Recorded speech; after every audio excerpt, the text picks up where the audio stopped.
Back over Charnwood, near Leicester, miles away from home.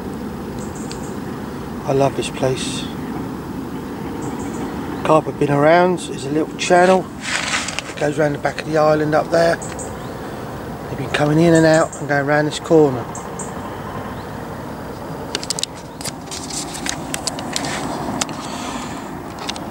Yo,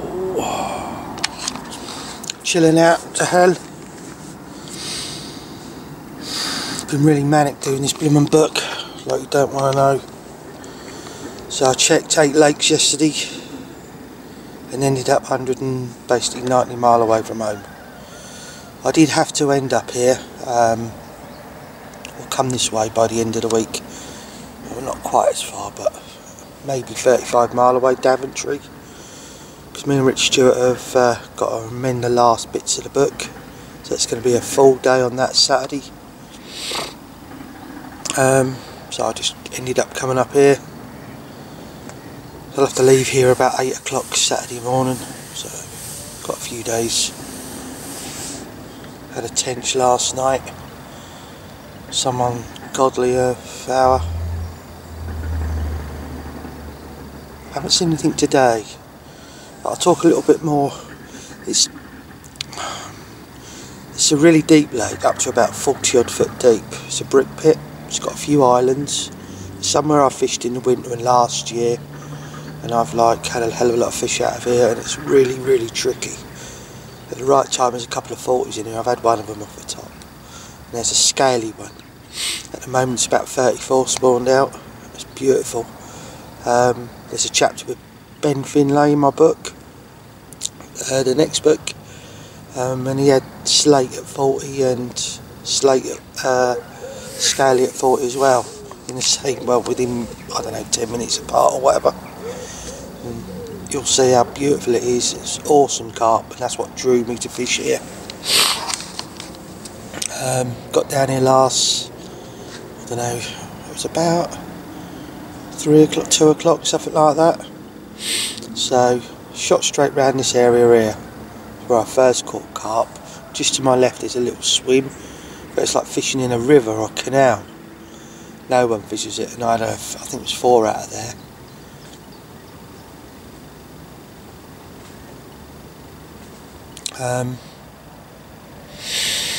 I walked up there, the far side of the channel. I was going to go in a swim. I think it's called a Big Tree, where I had that 40 off the top.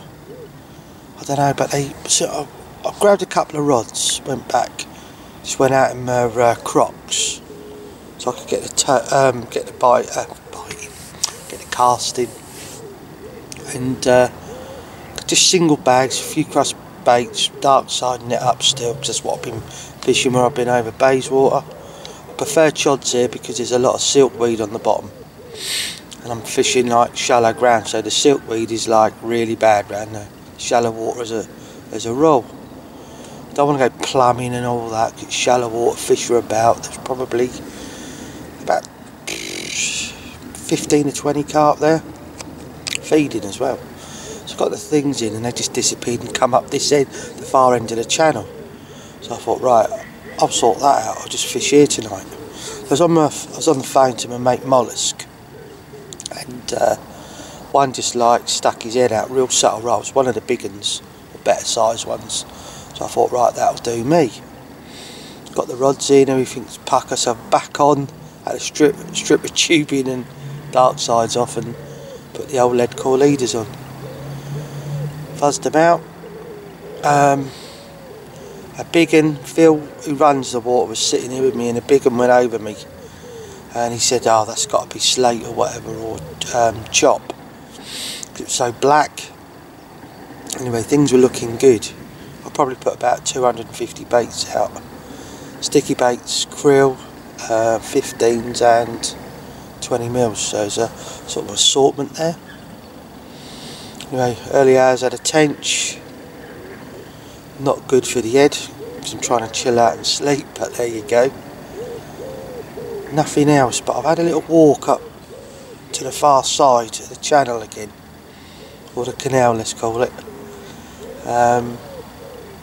And I've seen one there in shallow water, right tight to the island. But, so I might go back in a minute and leg it, you know, and if I see them leg it back with a couple of rods, we'll have to see what happens here.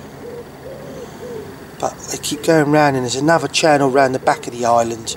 So you can imagine there's an island, and then there's another island. So there's 3 channels separating 2 parts of the lake, really. So they just keep going round, when they're in this area, round and round and round. So I've put the rod back out to the tench on it, rebait the zone up, because there's been a lot of tench and broom rolling just in the general vicinity. And if I've had a bite, you know, even though the other rods ain't bleeped or done anything,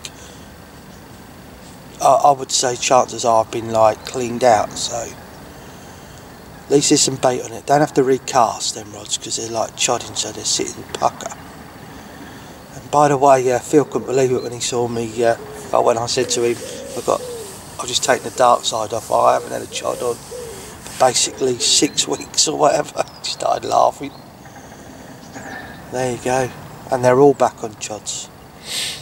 So I'm expecting something to happen before I go. They're sneaking around. Definitely sort of feel like I'm in the right zone.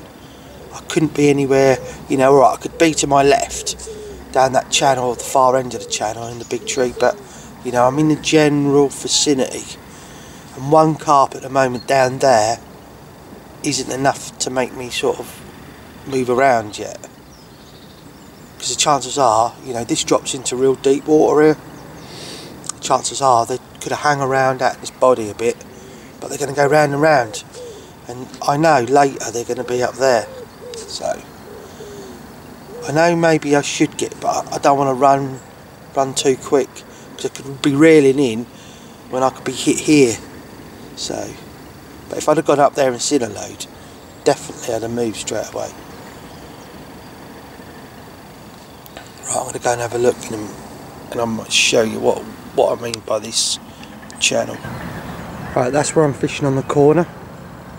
And to my left, it goes right up into there. They love it in there. Hopefully today I'll get some video footage showing them swimming around and feeding. Right, here we go. Bit of jungle warfare. This is the bollocks in here. It's great.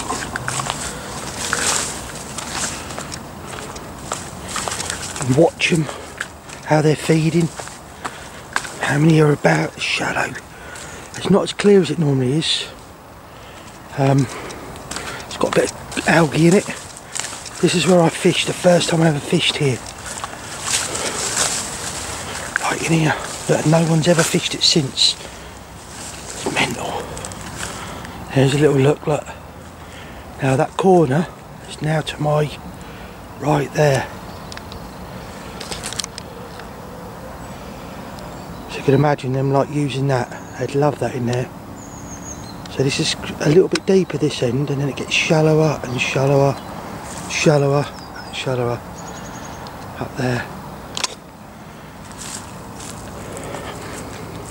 The first time I saw one of the big ones, slate, was under this bush, like right down in there.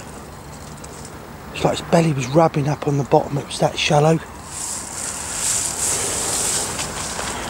I love it in here. It's got this like, because it's a brick pit, it's got this like reddy coloured clay.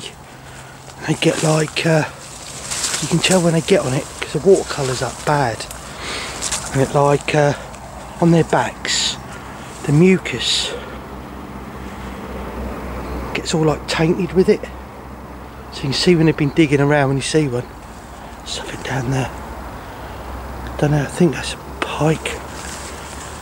Yeah, it's a pike. Little jack. As a rule, they like that far mark. They like getting right in far margin. There's a bit of colour to it now, but there's been some swans through here.